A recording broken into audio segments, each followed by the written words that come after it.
शहर में एक बड़ा सा कॉलेज था और हर रोज शाम होते ही कॉलेज के बाहर एक मोमो बेचने वाली औरत संध्या अपना ठेला लेकर आ जाती थी। ये उसका हर रोज का नियम था। 5 बजने ही वाले हैं, ठेला भी तैयार है और मोमोज भी। अभी कॉलेज की सब लड़कियां मेरे मोमोज खाने आती ही होंगी। लाल मिर्च वाली चटनी भी एकदम तैयार है। जैसे ही शाम के 5 बजते हैं, कॉलेज की कई लड़कियां संध्या के मोमोज खाने आ जाती हैं। अरे संध्या दीदी, जल्दी से अपने चटपटे तीखे मोमोज खिलाओ ना, तभी हमारा दिन तो तुम्हारे मोमोज खाने के बाद ही बनेगा। क्यों, सही कहा ना मैंने पूजा? हाँ भाई रिद्धिमा, एकदम सही कहा तूने। जब तक दीदी के मोमोज ना खाओ दिन अधूरा सा ही लगता है। और आज तो कॉलेज में एग्जाम था, पूरा दिन इतना स्ट्रेस भरा था ना कि क्या बताऊं। अच्छा तो लो, फिर एक नहीं 2-2 प्लेट मोमोज खाओ। हाँ हाँ दीदी शुक्रिया, जरा ये लाल चटनी और डालो ना। हाँ हाँ ये लो बेटा। संध्या पूजा और रिद्धिमा को मोमोज खिला रही थी, तभी वहां बाइक से कॉलेज के 2 लड़के भी आ जाते हैं और वो पूजा और रिद्धिमा को छेड़ने लगते हैं।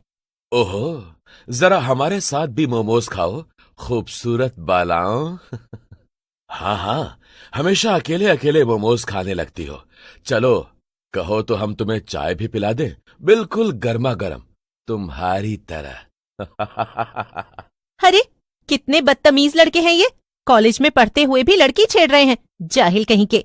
उन पर ध्यान ही मत दे रिद्धिमा, वो सब ऐसे ही हैं, पढ़े लिखे गंवार। हाँ सही कह रही है नेहा, हम तो मोमोज खाते हैं, उन पर ध्यान मत दो।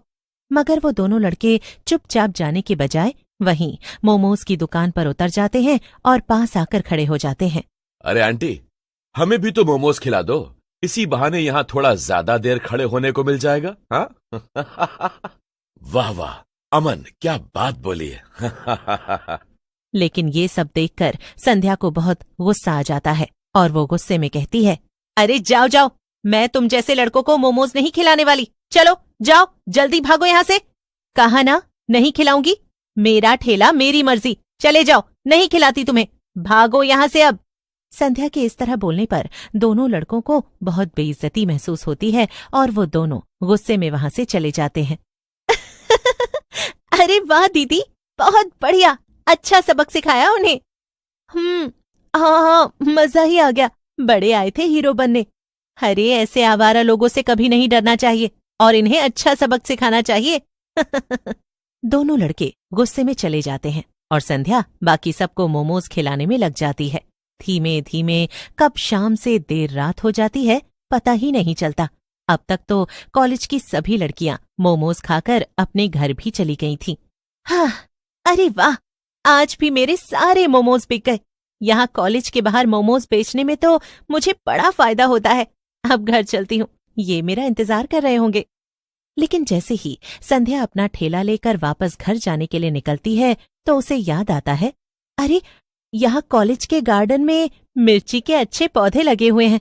अभी कुछ बढ़िया बढ़िया लाल मिर्चियां तोड़ लेती हूँ, कल सुबह मोमोज की मिर्ची वाली चटनी बनाने में काम आएंगी। हाँ, संध्या अक्सर ऐसा करती थी। रात होने के बाद वो कॉलेज के ही गार्डन में लगे मिर्ची के पौधों से मिर्ची तोड़ लेती थी। ऐसा करने से उसके काफी पैसे भी बच जाते थे। लेकिन उसे नहीं पता था कि आज उस पर कोई नजर रखे हुए था। ये कोई और नहीं, अमन और रोहित ही थे। देख रोहित, इस मोमो बेचने वाले की वजह से आज हमारी बहुत बेइज्जती हुई है। अब वो लड़कियां हमेशा हम पर हंसेंगी। इसे तो सबक सिखाना ही चाहिए। हाँ, मगर हम क्या करें अमन? छोड़ भी, जाने देते हैं इसे। क्यों फालतू में इस लफड़े में पड़ना? वैसे भी हमारी इज्जत करता ही कौन है? अरे ऐसे कैसे? तू जानता है ना रोहित कि मुझे बिल्कुल बर्दाश्त नहीं कोई मेरी बेइज्जती करे। मैं तो इन्हें सबक सिखा कर ही रहूंगा। अमन और रोहित संध्या को बड़े ध्यान से देख रहे थे। वो देखते हैं कि संध्या कॉलेज के अंदर गार्डन में जाती है, कुछ लाल मिर्ची तोड़कर अपने झोले में डाल लेती है और फिर बाहर आकर अपने घर की तरफ जाने लगती है। देख रोहित, ये गरीब मोमो बेचने वाली औरत ने हमारे कॉलेज के गार्डन से मिर्ची चुराई। अभी हम बाइक से इसका मिर्ची वाला झोला लेकर भाग जाते हैं। और अमन ऐसा ही करता है। वो संध्या के बगल से बाइक लेकर निकलता है और उसका झोला छीनकर भाग जाता है। संध्या भी पीछे पीछे भागने लगती है। अरे मेरा झोला! चोर! चोर! कोई मेरे झोले को बचाओ! वो दोनों बाइक वाले मेरा झोला चुरा कर मगर बेचारी संध्या उनके पीछे पीछे भाग रही थी। अचानक से पीछे से एक ट्रक आ जाता है और संध्या का एक्सीडेंट हो जाता है।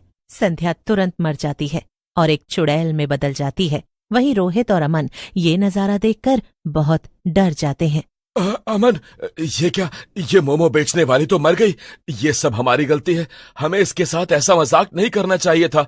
मुझे बहुत डर लग रहा है। भला इसमें हमारी क्या गलती? वो तो खुद ही ट्रक के सामने आ गई ना रोहित।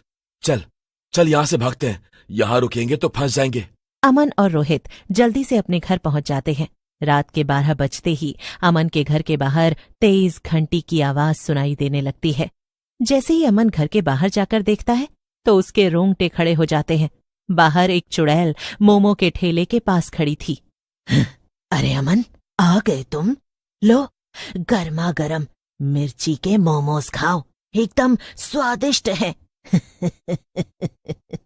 क्या मोमोज?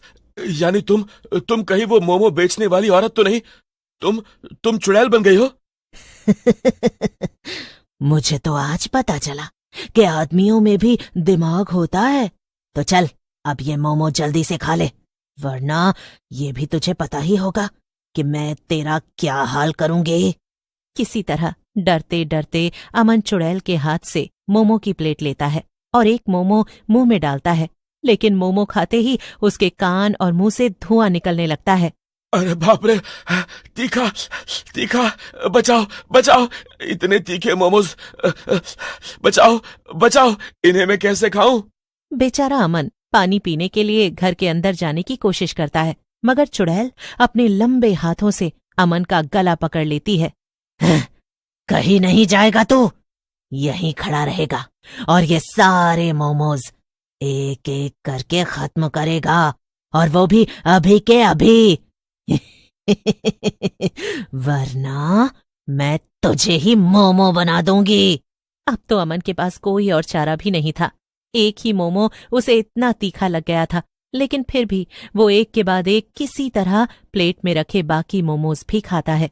बकवास बंद कर और जल्दी ये सब खत्म कर। अब मैं रोज रात को आऊंगी और तुझे और तेरे दोस्त को ये मिर्ची वाले मोमोज खिलाऊंगी, और तुम दोनों को खाने भी पड़ेंगे, समझे? चुड़ैल अमन को छोड़ देती है और वो अंदर पानी पीने भागता है। इतनी देर में चुड़ैल रोहित के घर के बाहर भी पहुंच जाती है और अमन की तरह ही उसे भी घर से बाहर बुलाती है। तुझे बचाने वाला यहाँ कोई नहीं आने वाला। अब तुझे मेरे ये मिर्ची मोमोज खाने ही पड़ेंगे, समझा? चल जल्दी जल्दी ये पूरी प्लेट खत्म कर। क्या मोमोज खाने पड़ेंगे? बस इतना ही? ये तो मैं अभी चुटकियों में कर दूं। मोमोज तो मुझे बहुत पसंद है। रोहित जैसे ही मुंह में एक मोमो रखता है तो उसकी जबान जलने लगती है। मोमो में इतनी ज्यादा मिर्ची थी, लेकिन चुड़ैल रोहित को पानी पीने नहीं जाने देती और जबरदस्ती उसे पूरी प्लेट मोमोज खिलाती है और फिर वो गायब हो जाती है। कई दिनों तक ऐसा ही चलता है। वो बदला लेने के लिए रोज रात में रोहित और अमन के घर के बाहर आने लगती है। फिर एक दिन वो दोनों सोचते हैं, रोहित, हमसे बहुत बड़ी गलती हो गई। इसकी सजा हम पिछले 2 हफ्तों से भुगत रहे हैं। ये मिर्ची वाले मोमो खा खा कर तो हालत इतनी खराब हो गई है कि मैं पूरा दिन कुछ और खा ही नहीं पाता। ये चुड़ैल मिर्ची वाले मोमोज बनाने के लिए मिर्ची कहाँ से लाती होगी? अपने कॉलेज के गार्डन से ही ना। पहले भी तो वो यहीं से मिर्ची लेती थी। तो क्यों ना हम ये मिर्ची के सब पौधे ही बर्बाद कर दें और यहाँ से गायब कर दें? दोनों अमन और रोहित मिलकर मिर्ची के पौधों को जमीन से निकालकर दूर नदी में फेंक आते हैं। फिर रात में जब चुड़ैल मिर्ची तोड़ने आती है तब ये क्या, मिर्ची के पौधे कहाँ गए? अब मैं उन दोनों से बदला लेने के लिए मिर्ची के मोमोज कैसे बनाऊंगी? चुड़ैल ने ठान लिया था कि अगर उसे यहाँ मिर्ची नहीं मिली तो वो कहीं और से लेकर आएगी, इसीलिए वो जाने लगती है। मगर वहीं पेड़ के पास छुपे हुए अमन और रोहित ये सब सुन लेते हैं और बाहर निकल कर आ जाते हैं। हम दोबारा कभी किसी को परेशान नहीं करेंगे। बस तुम हमें ये मिर्ची वाले मोमोज खिलाना बंद कर दो। आखिर में चुड़ैल उन दोनों की बात मान ही जाती है। वो वहां से अपने मिर्ची वाले मोमोज का ठेला लेकर गायब हो जाती है। लेकिन मिर्ची मोमोज बेचने वाली चुड़ैल का खौफ गायब नहीं होता। जब भी चुड़ैल को शहर में कोई बुरा आदमी दिखता है तो वो उसे मिर्ची वाले मोमोज खिलाकर सबक सिखाती है।